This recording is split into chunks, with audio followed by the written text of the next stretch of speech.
Hello, welcome to the SEO Party podcast. I'm Timmy. We have Alex with us and Julia from Julia Renee Consulting. Hi, welcome to the podcast. Yeah, thanks for having What's me. up? Excited to be here. Wonderful, wonderful. First and foremost, Julia, who are you and what do you do? Yeah, so like you said, I have my business, Julia Renee Consulting. I'm an SEO and Pinterest consultant for small businesses, helping them rank higher and get more traffic organically. Wonderful. And I was looking at your website, and we'll jump into the SEO and then the Pinterest. I'm excited to talk about the Pinterest. But I did see on your consulting site about SEO foundations. And I guess my first question to start us off, what do small businesses underestimate about an SEO foundation? Yeah, so a lot of the small businesses that I work with, are usually like solopreneurs or maybe just have a very small team. So, they're kind of wearing all the hats and not able to focus on everything. So with SEO, it's typically a lot of like pretty easy fixes, like even just using the keywords on their website. So a lot of them come to me and they're like, "Hey, I want to rank for interior designer in Philadelphia." And then I go to their website and they're not using the word interior designer anywhere except maybe like the footer. So even like just the very basics of, finding the right keywords and then just using them more than once on their entire website can like actually make a huge difference. A lot of them, kind of need help with like writing website copy as well. Especially, people kind of like I work with a lot of small businesses in the creative industry. So interior designers and people in the home industry and photographers, and they really want their visuals to be front and center because, that's their work, which makes a lot of sense. But then they just want to have their homepage as just a slideshow of images without any text on it. So kind of like explaining why they need copy, why it matters both for Google and then, kind of now in the AI world as well. So just focusing a lot on making sure they're targeting the right keywords, actually using their keywords, and then, adding website copy if they kind of need help with that. Okay, wonderful. And you work with a lot of creative individuals that you were saying as well. And how do you go about making SEO feel accessible for people who don't particularly like tech stuff? Yeah. Yeah, most of them don't like tech stuff. I get a lot of people, when we talk on the phone the first time, they're like, "I don't know anything about SEO. I just know I need help with it." So a lot of times with SEO, some people, they want to know, exactly what is going on, why different things matter. Some of them are just like, "I know this is something I need. I don't want to deal with it. So like, you just handle it." So for the clients who do, kind of want to know what different things mean, I, explain everything that I'm going to be doing like on our calls and in the proposal. And then I really do try to explain why things matter, especially for the clients who maybe have a bit of a pushback with like they just want to have photos on their homepage, or they just want to have like one sentence, or, not use, keywords in strategic places. So kind of explaining why these things matter. If they want to rank on Google, they have to be doing these different things. Or if they want to be recommended by ChatGPT, which is becoming more and more popular, they need to have copy that both Google and AI tools can actually read. So kind of like trying to explain why these different things matter, and especially if there's pushback because they really want to focus on their images, show them like, what the results could be if, they do really focus on these SEO strategies versus if they kind of just keep their website the same and, they're not going to really rank as well on Google or get recommended. And I do have a question while we were doing some of this research, and this is a bit of a tangent, but it made me very curious. Um, Self-proclaimed Viking history nerd. Is that Yes. correct? Yep. How does Tell me more. I would like to know Yes. more. Yeah, so I've always been interested in Viking history. I remember when I was like in third grade, we had to come dressed up as a character and give some, presentation on someone in history. So as a third grader who, is totally normal, I chose Eric the Red. And I remember wearing my older brother's like brown Jedi outfit, and then had like a bowl on my head for the helmet because we didn't have like a, Viking helmet. Um, and just something I've been really interested in. I studied abroad in Denmark in college to kind of like, keep pursuing it and keep getting more information. Actually, where I met my husband, we were in Nordic mythology class together. And then after college, I worked for a little bit and then wanted to go to grad school to, again, continue to study Viking history. So I got my master's in history with focus on the Viking Age. And actually, during that time is when I was building my business. So, kind of like towards the end of my master's program, I had to pick if I wanted to continue focusing on my business or go for my PhD. Obviously, chose my business, but it's Mhm. something that I'm still, super interested in. Read a lot of like Viking history books and historical fiction. And I had heard that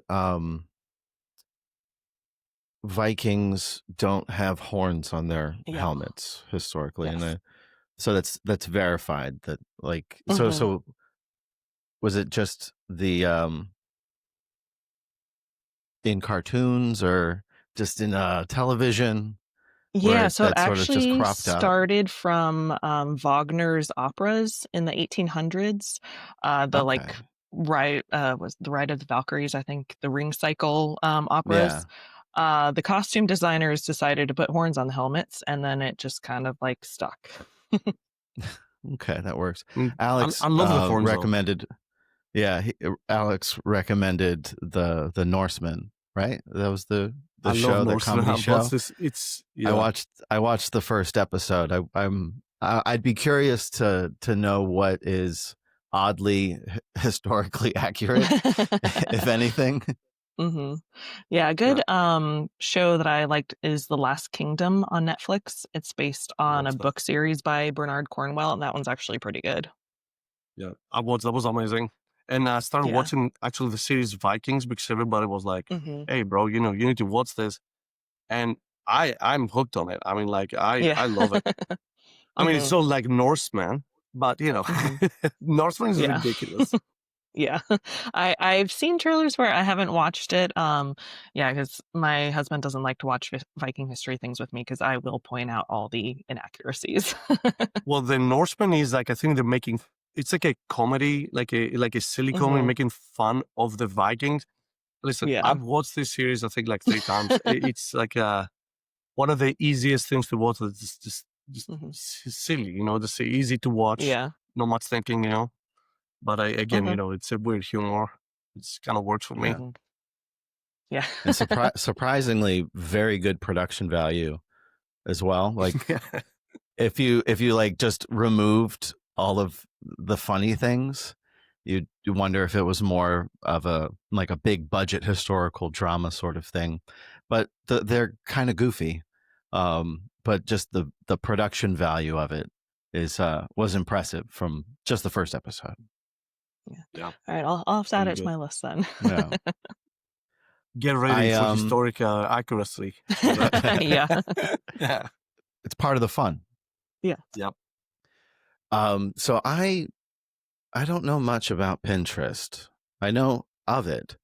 I very recently, I guess, created an account and was getting acquainted.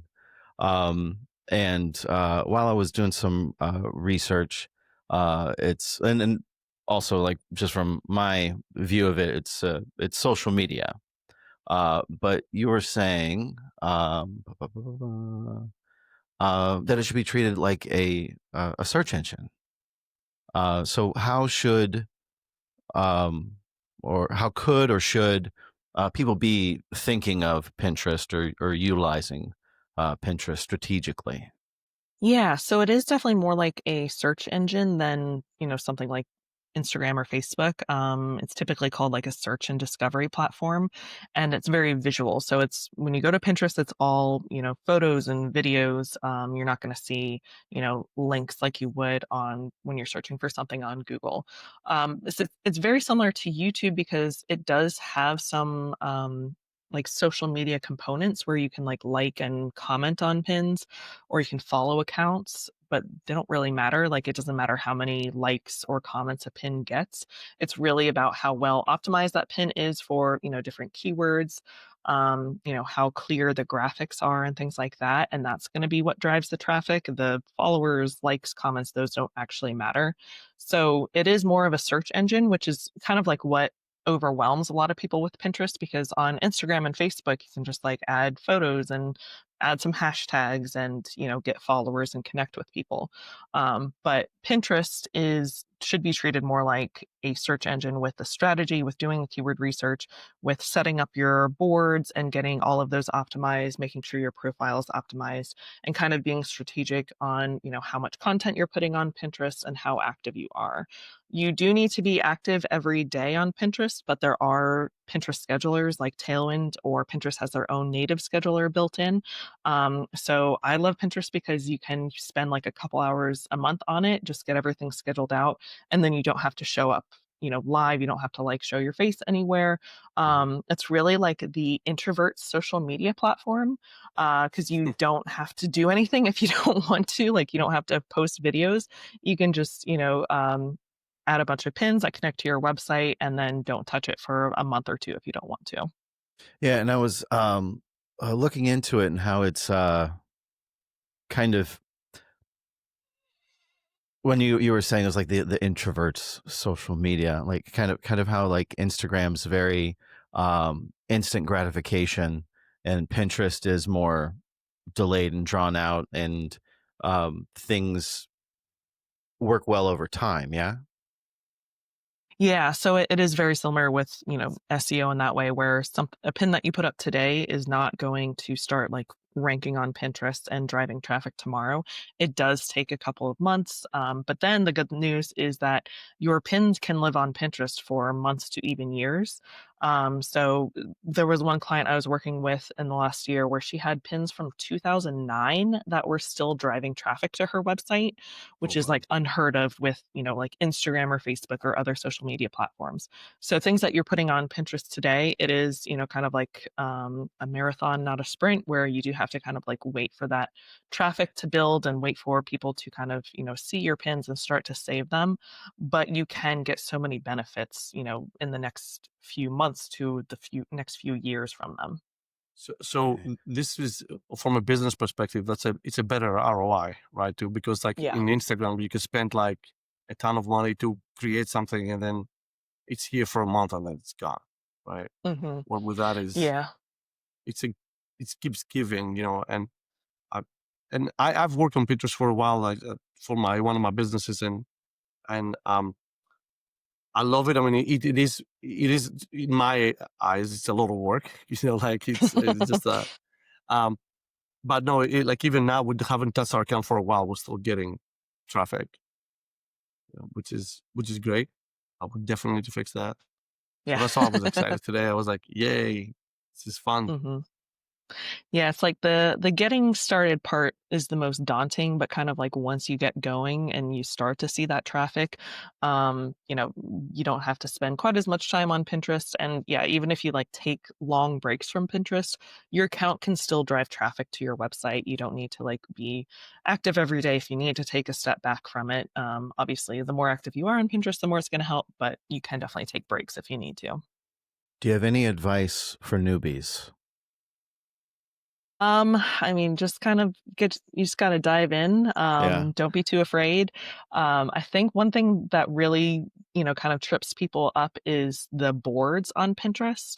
They don't know Mhm. like what to do or, how to create boards. But boards are basically just like the categories for your content. So you do need to have content on your website. You do need to have like blog posts, or if you have podcasts or YouTube videos, repurpose them into blog posts. If you have products, you can definitely put products up on Pinterest. Shopify actually partners with Pinterest, so you can just upload your Shopify catalog directly to Pinterest. So whatever content that you have on your website, kind of like take those general product or content categories and then just create a few boards. You don't need to create like 200 boards. I know some accounts that have been around forever and they've kind of like built up all these boards over time. But if you just start with, 5 5 main boards, 5 main categories, and then kind of like plan out your pins from there. So first step is just create your profile, kind of like focusing on those SEO strategies with incorporating keywords in your profile description. And then with your boards, having good categories that, are related to your content or your products or whatever it is. And then, yeah, also using SEO best practices with that, making sure you're using keywords in the board title and board description, because boards can actually rank both on Pinterest. People can search for boards, and then they can also rank on Google. I see this sometimes when I'm doing keyword research for some of my SEO clients. I'll see some like Pinterest boards ranking in the top spots because they're well optimized and have a lot of content with them. But yeah, just start with a few boards and then you can kind of like build them up over time. Okay. I'm So I excited have a to question about click. that. Like, so Hmm. a lot of times, like, because I do, in my space, like I also see some of the boards that rank. Like, Hmm. is there strategies, for example, that, okay, like I see a board that's inspiration about, or let's say kitchen design, right? And it ranks on Hmm. Google. Like, are there strategies on saying, okay, we know that that board ranks, but now we want our pins or our products going there. How would you like tackle something like that to actually, if I was a client, say, okay, hey, I wanted to go on this board, what Hmm. strategies are there that we can Hmm. follow? Yeah, so helping your boards rank on Google. No, or like, is there possible ways to actually be included on specific boards that already rank? I see. So it depends on the account. There are something what's called group boards where it is Mhm. kind of like someone has started a board and then they can invite people. Some of them are public where you can like request to join. But then I would say probably the majority of boards that people have, they are their own personal boards. Mhm. So you can definitely ask to, be included and create that board as a group board. But a lot of times they are people's, own boards for their own content. So you might not be able to kind of like join Yeah. their boards. And is there locality? Because I know you said you help like you in Philadelphia, so you have like designers and stuff like that. So if I'm a interior designer, let's say, I mean, an interior design nowadays it could be done from everywhere. But I'm just saying, if you want to target a locality, are there strategies to target locality within Pinterest? Yeah, so it's different than, someone searching for like interior designer near me. People aren't really going to search for those types of keywords on Pinterest. They are searching more for like information and, inspiration and products.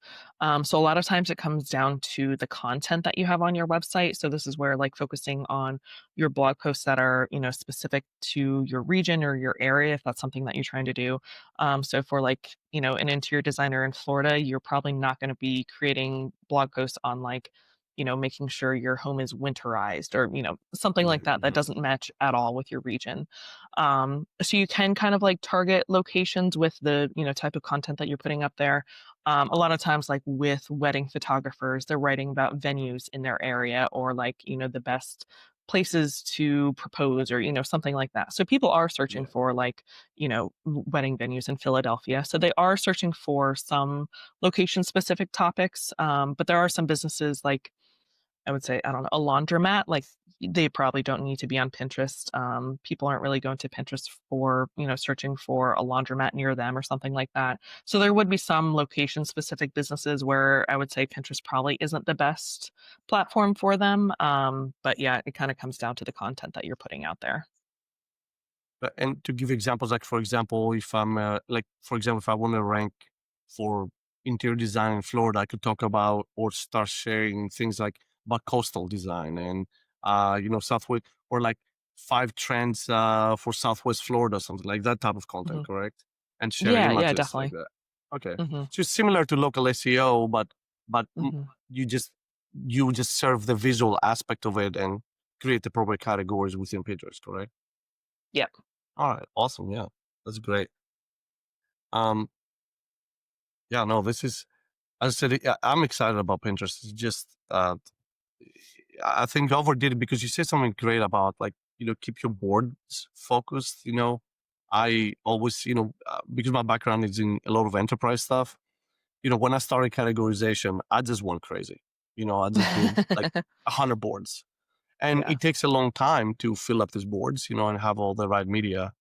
And I think that's where, I was initially overwhelmed. I wish I would have listened to an advice like yours initially. That would have made life much, much better. Yeah.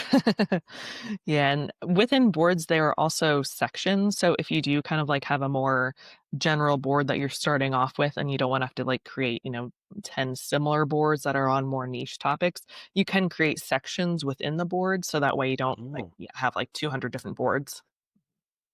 So is that, Okay. so that's like a siloing, like if you do a silo for SEO, like you create a major topic and then you have subtopics, that's something similar to that, right? And is that from an optimization perspective, is that better to have the groups within a major category, or is it, talk to me about that from what you've seen? Yeah. I would say from an optimization perspective, it would be better to have its own board. I haven't seen sections ranking on Google. As far as Okay. I know, I don't think they can. That could be something that changes, but that I haven't seen that yet. So if you do want your boards to rank better on Pinterest, on Google, I would have a separate board for, kind of whatever it is that you have. If it's, maybe a subtopic that you don't have a lot of content about. So, if you maybe have just like one blog post on hardware for kitchen cabinets, I wouldn't create a whole board for that. I would maybe have a section within like your, kitchen cabinet design board or something like that. Mhm. And as a business owner, here's another question that you brought that up about the hardware. Like, for example, like in my company, we sell kitchen cabinets. I don't sell hardware, right? But I know the hardware is very important for my, for some of the searches, right? So when I build my boards, I try to include all the cabinet imagery. We create our own assets. We have a full team that creates models for us and inspiration, stuff like that. But I have nothing on hardware. Do you think it's going to be beneficial as a business owner to create a board where I include images and pins from other people to showcase? Will that help my account and my boards and my views? Yeah, so it can definitely help your account grow. So there was a few years ago, there was like this whole debate on the ratio of how many pins you should be pinning from other accounts versus how much of your own content should be on Pinterest. And Pinterest has kind of said it doesn't matter. Yeah. So from like your own growth, strategy, I would focus primarily on your own content. This could be where maybe you create some blog posts on, different types of hardware that would go well with the cabinets that you're creating. So Yeah. that way you're still getting the traffic and you're also, using your blog post to both show off like the hardware that you like or, hardware companies that you like, but also showing your own products as well and kind of like getting people interested in, what you have. So I would focus primarily on your own content, but yeah, if it's something that like, is within your niche, but it's not something that you offer. It's not something that you create content about. It can definitely help to have like your own board about that content, and then pin from other accounts that you like or brands that you like. Yeah. I wouldn't pin from direct competitors. So if there is Yeah. like a cabinet company who also creates hardware, I wouldn't pin from them probably because then you're just helping them. Yeah. But Yeah. if it's No. a business that you're, in an adjacent industry, but not a direct competitor, then yeah, I would definitely pin from them if you want to. Yeah, I was just trying to figure out because I know for SEO, a lot of people sometimes will do like, piggybacking, like different brand names and stuff like that. There's different strategies. So I'm guessing that's something we can also, if you plan it properly, can actually also work within Pinterest. Yeah. Um, Yeah, and then some people also like to pin from other accounts to kind of build up their account if they don't have a lot of their own content.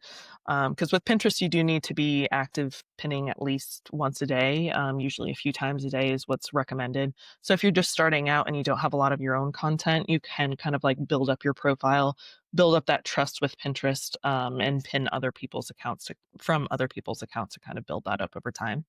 so here's another question because you talked about the subcategories within the one main board, right? So let's say Mhm. that you don't have many, like you create a subcategory and I don't have much right now, but I'm going to have a lot of stuff in like 6 months, right? So I created a subcategory. I start adding, I don't know if you call it a subcategory under the main board The section. section. Yeah. So you keep Mhm. adding the image to the section. Now you get to a point, you have over like 20, 30 images under the section. You could potentially create just a new board and just add those pins in there also, correct? Yeah, So yeah, you you can can just, easily move pins from boards, create new sections, move pins across sections. Yeah. um, and there's no such a thing about like, so you just use the same pin though under the same boards, correct? Or can a pin be in multiple boards? It can be on multiple boards. Yeah. And then you can also create multiple pins per product or per, blog post. This is a strategy that a lot of people do if they don't have a lot of content, or if, maybe they're taking a break from content or something like that. They, have one blog post or one product, and then they create, 5 to 10 different graphics and kind of like space those out, pinning on Pinterest. So that way it's just one piece of content, but you're able to use it to create multiple pins. A lot of people also do this to kind of like test out different graphic designs to see maybe what is driving the most traffic, what keywords are performing the best for these different pins. So you can definitely create multiple pins per blog post, per product, and then you can pin those to different boards that are relevant. And you mentioned media and imagery and stuff like that, and that's this pretty much like an A/B testing type of thing to see what Mhm. works, right? So what from what you've seen right now, what imagery or videos or sizes are like what works right now within Pinterest? What media? Yes. So it's usually a 2 to 3 ratio is what works best for what's called standard pins. So that's like the pin graphics or just a standalone image. Square sometimes works for some product pins. So this is something where you might need to test out having like a square image versus a vertical image. For videos, it's usually like a 2 to 3 ratio, or sometimes videos are a little bit longer just because people are shooting on their phones, and that's typically not quite the 2 to 3 ratio. But those like super long infographic pins that used to be really popular in Pinterest like 5 to 10 years ago, those aren't popular anymore. Pinterest usually will cut them off at the 2 to 3 ratio, so you can't even see the whole infographic. And I would also say that the infographics aren't useful for driving traffic to your website, because you're usually just giving people all the information that they need right there on the pin. They don't actually need to visit your website for more information. So just using your pins to, have a call to action, get people interested in the topic of your blog post to get them to visit your website, is what I recommend. And yeah, usually the 2 to 3 ratio, and then you can test out the square format for product images. So some type of click-through rate strategy is also needed in Pinterest, right? Like, so you want to interest people and then have them jump into your content, right? So you have to create some Yeah. interest and then push them to your targeted location. Not just like, oh, I'm sharing a beautiful image. Like, how can I make you like the beautifuls and then jump into my content so I can sell you something or whatever the strategy is. Okay, Yeah. oh, that's Yeah, I great. see this a lot of times with people kind of like in the interior design or photography worlds, where they pin a lot of their photos, and people might like how the photo looks, or they might like how the kitchen design looks in that photo, so they save it for their own inspiration, but they don't actually ever visit the website. But yeah, if you're creating like pin graphics and you have a call to action, or you have like the title of the blog post on the pin, that tells people that there's more information. When they click on the link, it's not just like a pretty photo that to save. So are there any like bullet points that you will use on like what makes a high performing pin? Like what is if you have like 5 things, like, and I don't know, it could be 3 things, or like, Yeah. do you have like a checklist of like what do you think makes a high performing performing pin? Yeah. Yeah, so definitely having a good keyword. You can use the keyword if you have like a pin graphic, you can use it in the graphic itself, because Pinterest can usually read the text that's on the pin, using the keyword somewhere in the pin title and then also in the pin description. Because again, Pinterest is a search engine, so making sure that you're using strong keywords in the pins are going to help. For the graphic itself, if you get really overwhelmed about doing your own design, like Canva has a ton of free pin templates, but just making sure everything is really clear and easy to read. So making sure the text is big enough to both read on desktop and on mobile, because more people are using the Pinterest app. So you don't want to have text that's like really small or have like really thin script font. I say this a lot on Pinterest. People think it looks really pretty, but it's actually really hard to read, because you do want to catch people's attention because they're scrolling through all these other images. So you want to make sure that your pin stands out, it's easy to read, and it's clear. They know what they're going to get when they click on that pin. So also having good imagery, if you are in a visual industry, so design or photography or even like food bloggers are really big on Pinterest, and they need to have good photos because no one wants to click on a like blurry photo of like raw chicken or something like that. Like Yeah. that doesn't look appetizing. If you're in an industry that like isn't very visual, so I do SEO. That's not very visual for Pinterest.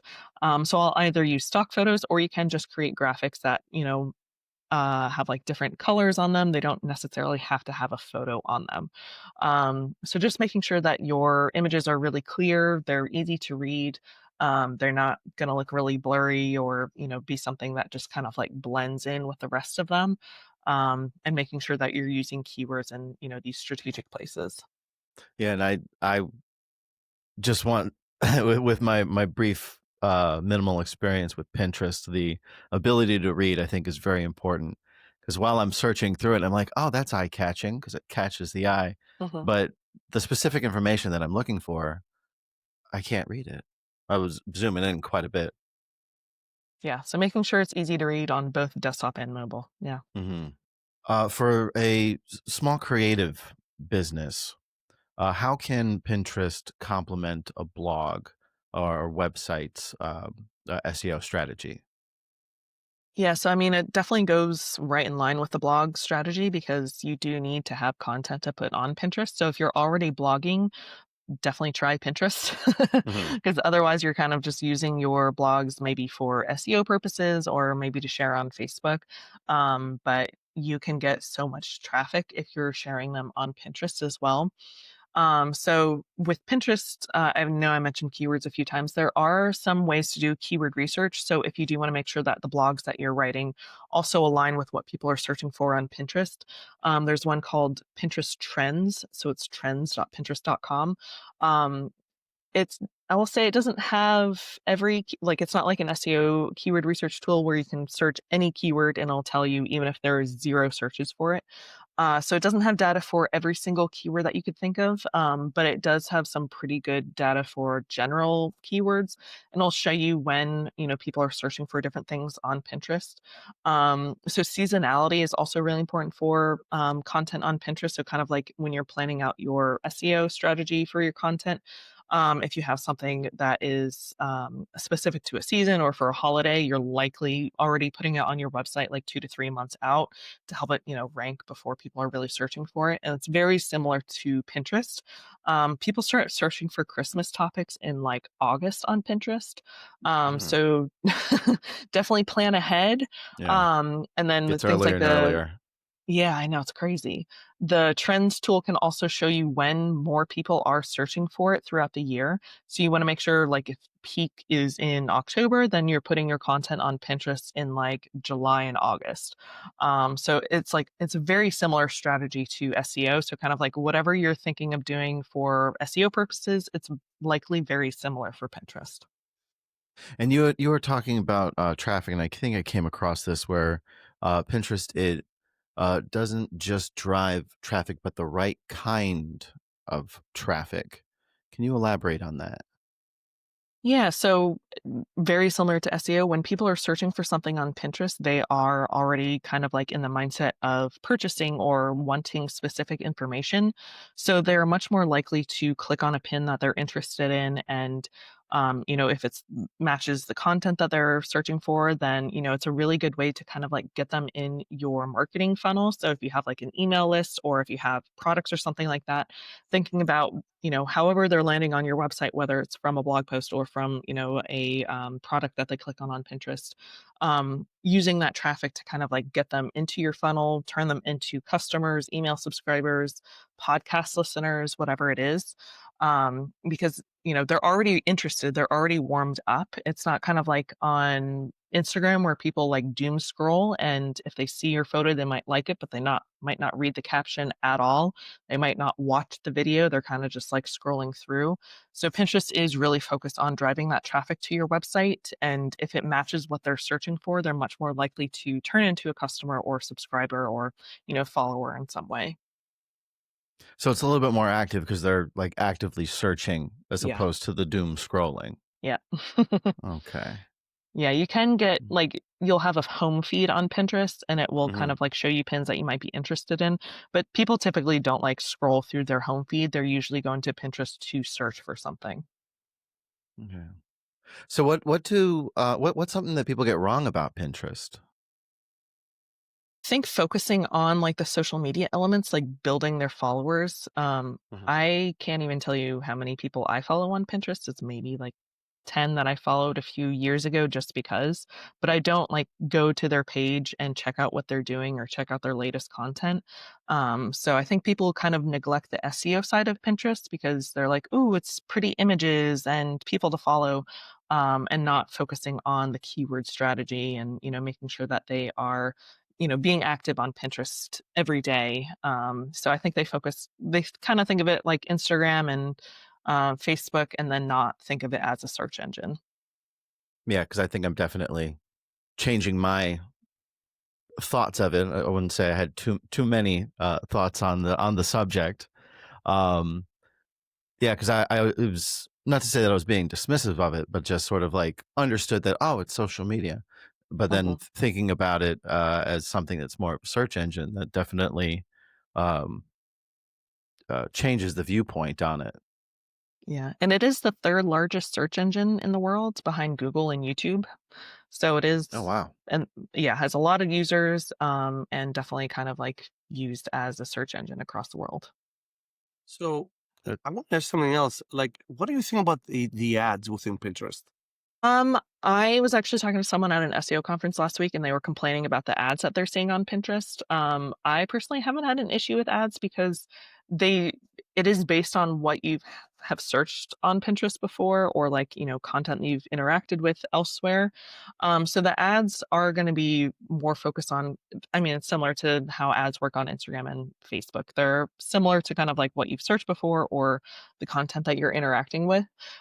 So if you're getting a lot of ads that you don't like, it might be based on kind of something that you've searched for before. You can request to stop seeing ads from like a company if you don't want to support them, or if it's just kind of annoying. But one cool thing about running ads as a business, and ads aren't something that I do. I used to do them, but I prefer the organic side. But once you put an ad out on Pinterest, like a promoted pin, people can actually save them as they would just any other pin. And once you stop putting money behind that ad, if someone has saved it, it's going to live on and, drive more traffic back to your website. Mm. So it's not like on, Facebook or Instagram ads where as soon as you stop putting money behind the ad, people stop seeing it. Your pins that you promote on Pinterest can actually live on for months to even years. So that's one cool thing about running ads on Pinterest as a business. There are some, kind of like um, more interesting benefits that you might get than if you're running ads elsewhere. But they do integrate pretty seamlessly within the platform. So a lot of times when I'm scrolling through Pinterest, I don't even really notice that some of them are ads because they are related to kind of like the content that I'm already searching for on Pinterest. Yeah, they're pretty good at Yep. hiding the ads on the here. Yeah. Yeah. You'll see like a little text underneath that says like, I think promoted pin or something like that, but like they fit in pretty normally. And it's usually like if I'm searching for, I don't know, interior design things on Pinterest, I'm going to see more interior design related ads rather than like I don't know, food ads or something like that. Like they're matching the ads with what you are searching for on Pinterest and not kind of, usually at least give you completely random ads that aren't related to actually what you're interested in. It feels like with Pinterest, you have to like do meta title description optimization, like for for thousands to thousands to thousands of like items, like that's and I'm looking through I keep saying this because I'm seeing the ones that I did long time ago and versus my team, the ones I did, because, my background is SEO, they're still getting impressions. And the ones my team were posting the last couple of months is like 2 impressions. I'm like, oh, great. It's horrible. And I'm looking at the descriptions. I'm like, yeah, that makes sense, right? Like we have multiple boards with the same like title, right? Like, and that's not a good idea. So yeah. All right. Yeah. This is exciting. Yeah. Yeah, and the description should definitely be written like a human, kind of think like meta description. A lot of people will kind of like just have a stream of different keywords in it. But if it's like a pin that I click on and I want to get more information or like a recipe or something like that, I am going to read the description to see what it says, if it matches what I'm interested in, or if it has like ingredients that I have at home, or if I need to go shopping for them or something like that. So I will usually read the description before I click on a pin, and a lot of people are doing that. So if you have a description that like is just empty or just like a jumble of random keywords, I'm much less likely to click on that pin because it kind of looks like it's written by a robot, or looks like it might be spammy, or just doesn't match what I'm searching for. So the descriptions are definitely important for Pinterest. What about like AI generated content in Pinterest? Um, what I'm trying to like form a question about it. Whereas like, is it something that, because like some people are kind of like turned off by stuff that's like AI generated, but people are actively pinning. So I guess if they like it, then proof is in the pudding. Is there anything that AI has to do with Pinterest or? hmm Yeah, this is actually a really timely question because I think it was just last week, maybe the week before, where Pinterest announced that they have a setting where you can hide all AI generated content from Pinterest if you don't want to see it.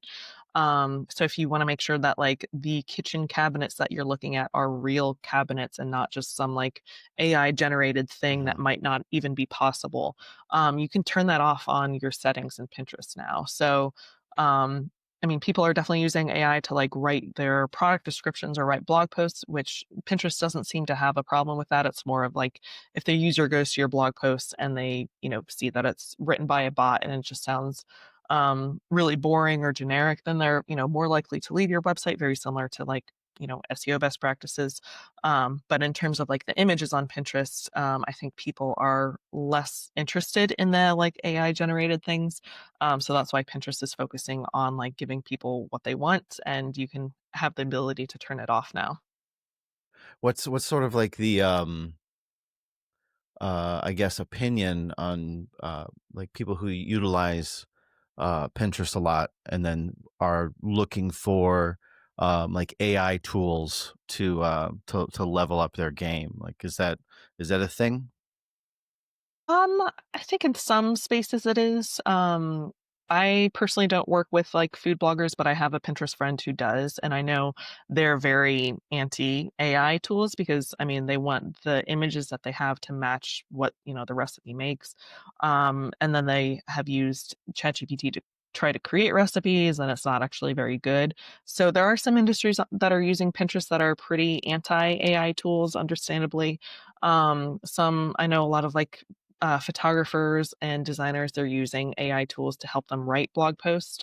So I think a lot of people are kind of like dipping their toes into AI to help them write content, but then maybe less likely to create things from scratch, like recipes or kitchen layouts or something like that. They're less likely to kind of like rely on AI because it's not so trustworthy yet. Yeah. Yeah, there still needs, I mean, for the recipes, to be honest, like, we used to build a ton of websites for food bloggers. And, I've seen hundreds and hundreds of recipes, and I used to follow a lot of these people. Since ChatGPT, because I cook a lot, like I can't go back to a food blogger's website. It's just not possible, because it's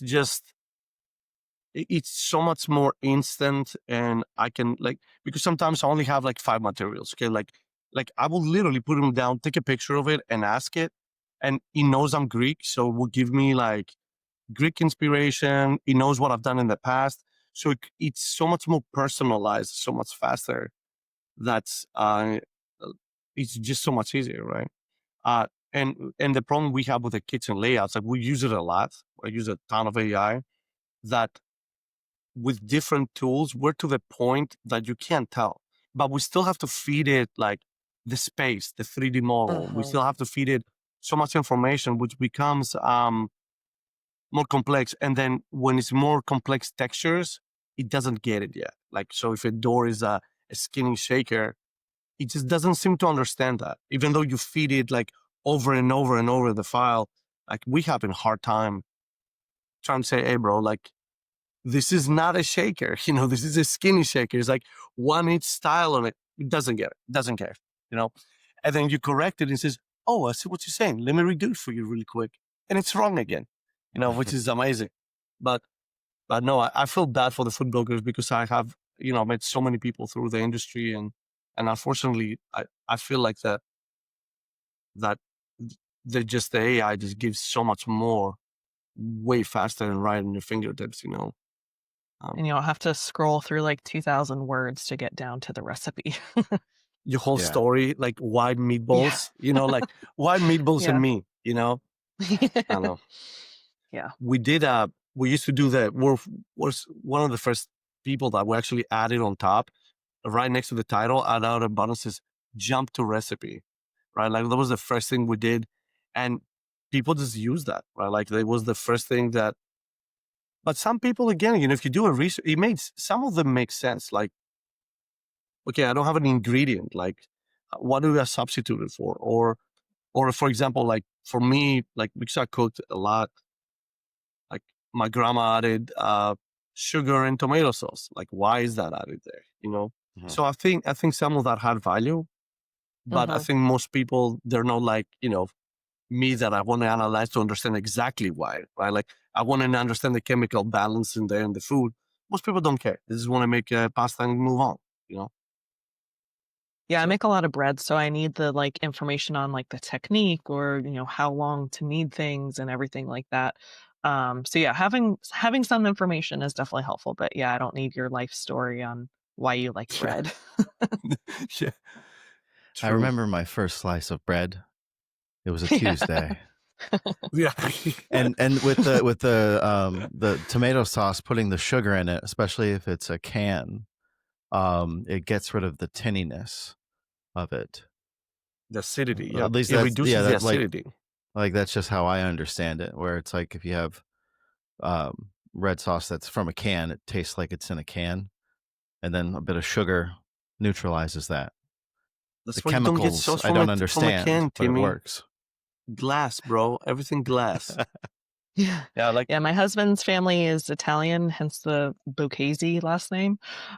So they jar all of their own tomatoes, so they don't add the sugar to their sauce since it doesn't come from a can. So yeah, that makes sense. yeah, we still we do the same with the cans. I'm Greek, so like, but it's we do the same thing all the time. Like, and when my grandma was alive, she would take all the tomatoes of the summertime, can them with her sister, and then when we would go like December, she would open up a fresh can of tomato. Like it wasn't a can, it was like a jar, right? No, they still added I don't know. For me, the flavor of tomato sauce has that specific smell, like that requires that little bit of sugar. And from my understanding, the sugar reduces the acidity as you boil it and put it. That's what they're putting in there. But it's yeah, everybody has their own recipes, but it's yeah. But that's what the point of the sugar is. I think the acidity. And now I'm hungry. Thanks. You're welcome. Thanks, Tim. I do what I can Or when I can. So for our listeners, what's something actionable that they can do in regards to SEO or Pinterest? I would say before anything, yeah, start focusing on your content if you do want to be active on Pinterest. If you don't have a lot of content on your website right now, or if you have like a lot of podcasts that you can like repurpose into blog posts, I would definitely focus there because I mean that's also going to help your SEO. But you do need to have some kind of content to be able to put on Pinterest. You can't just pin your homepage link over and over again. So that'd be my first step is focus on the content before you really jump into Pinterest. And then once you start with Pinterest, I promise it's not as intimidating as it sounds, especially if you do kind of have the SEO mindset going into it and you kind of understand how keywords work and keyword research. You're definitely uh, steps way ahead of everyone else who's getting started with Pinterest. What's something that is a sort of like an aha moment or a light bulb that goes off for people when you're trying to when you're consulting? Like what's something that people seem to not know, and then you tell them, they're like, "Oh, that makes so much sense." Yeah. Um, I mean, I think just kind of like how Pinterest is used in general, a lot of people do see it as like for food bloggers and for, you know, travel bloggers and things like that. But Pinterest, I mean, can be really helpful for a variety of businesses. And a lot of times those industries are already pretty saturated on Pinterest. So if you do have something that maybe isn't as popular in Pinterest, you can actually drive a lot of traffic to your website because there's a lot less competition. So if you think that, oh, I have a business, so like, I don't need to be on Pinterest, it's not going to help. It can actually, I'll say, one business that I worked with that had the most success the fastest on Pinterest was a program that they do training for swimmers who want to compete in the Olympics. So they have like blog posts on these very specific techniques with like freestyle and all the different swimming strokes. And I was like, yeah, we can definitely try out Pinterest because I mean, you have a lot of content, so you have a lot of things to put on Pinterest. And their account just like took off like crazy. So it's super niche, like how many people are actually training to be in the Olympics. Uh-huh. But it took off, they got tons of traffic, and then they were able to use that traffic to grow their swimming programs that they have. And they have like a lot of coaches who work one on one with people. So even if you don't think that your business would perform well on Pinterest, you might be surprised that it can. So don't just think of it as, a space to find recipes or find design because there are a lot of businesses that can perform really well on Pinterest. What kind of businesses? Like, so like what if somebody was listening and they thought that, "Oh, I have no interest in Pinterest." Yeah. And Yeah. who would be, I guess, be wrong? Like who should Mhm. consider? Yeah, so I mean, goes back to content. You have to have content. So again, if you're like a laundromat and like you don't need to focus on having content on your website, I would say Pinterest probably isn't the place for you. If you have a lot of content, I would go to Pinterest and see if people are searching for the types of content or products that you have. So you can use that trends tool that I mentioned. You can also just start typing things into Pinterest and like Google, it's going to auto populate with what other people have searched before to kind of see how people are searching for things, the information that they're searching for, so you can see if people are already searching for what you have. You can also check in Google Analytics to see if you're already getting traffic from Pinterest, because some people will actually pin your content for you if it's something that they like and they want to save for later, or they're building up boards with different products that they like for their home renovation projects, something like that. And then when they save it, then it can help drive traffic the more people who see it and the more people who save it. So you can see if you're already getting traffic from Pinterest, and that can be an indication that your content would do well there if people are already driving traffic to your website from Pinterest. But I think you kind of just have to search to see if the content that you have or the industry that you're in is something that people are searching for on Pinterest. I had someone ask me once about luxury yachts, if because they had a client who specializes in designing luxury yachts. And I was like, that seems like a really niche industry. I don't know if that would perform really well on Pinterest. So I did keyword research and I was proven wrong. Mhm. There are tons of searches for different keywords related to luxury yachts. So yeah, just kind of like do some keyword research and see if people are already searching for your industry or the content that you have. Yeah, Alex and I, we were in San Diego recently, and there were quite a few yachts, and we were we were walking up and down the pier, just sort of looking at these monsters, and Yeah, I feel like there's a lot to yachts. Yeah, Yeah, and that's you something remember I what don't we really did, know much which about, but we don't know anything about yachts because like that was Nothing. insane. But here's yeah. what we did: like we were walking by, and nowadays, like with the since like I got ChatGPT on my phone, like about a year ago, whatever it came out. I use it on things that you won't even think of. So we start seeing these massive yachts, and in my mind, I'm like, hey, who owns this? Like, what do these people do for a living, right? So we would sit there, I would take a picture of the yacht with a number on the back of the name, and ChatGPT would go and look all these private lists and broke down like who owned it before, who owns it now, and all that good stuff. And actually, Timmy, on the way out, I was with Matt Crane. We're driving. I drove from San Francisco to Los Angeles, and we see this amazing yacht. And I'm like, wow, this is one of the best things I've ever seen in my life. And they were actually moving a Ferrari with a little crane from the port into the yacht. So I'm like, what kind of yacht is that? So I look at it, and it's the guy who owns the UFC, right? He's one of the owners of UFC, big casino guy and stuff like that. And that's not his yacht. That's the yacht that follows his yacht with his toys, right? So, but again, I was able to just take a picture of it, and ChatGPT told me Wow. who had it, what it is. It was phenomenal. But yeah, so He's got a yacht yachts for are his awesome. Ferrari. Yeah, basically, yeah, he Wow. travels with his massive yacht, and that thing is his toy holder. So I he don't even actually have a yacht follows for around. me. It's whether I don't even his have a canoe. yeah, his team lives. The people that support him lives in there, and then like when they go to port, I mean, you go to Italy. I mean, you need a Ferrari. You know what I mean? Like so, Yeah. if they park You it gotta there, fit his in. Ferrari is there. Yeah, Yeah. yeah, you know what I mean. You can't go to Monte Carlo Crazy. without a car. You know what I mean? You need to have your Yeah. Ferrari with you. So yeah, yachts are awesome. So I can see it, and I mean I can see how, because also in Greece, my cousin is I have family involved in all the holiday and travel and stuff like that there. So a lot of people from here will go there in groups, and it actually makes a lot more sense to actually rent yachts than than stay in a hotel, right? It's actually cheaper. So these big groups of people would go. I mean, mostly it's people that have no kids.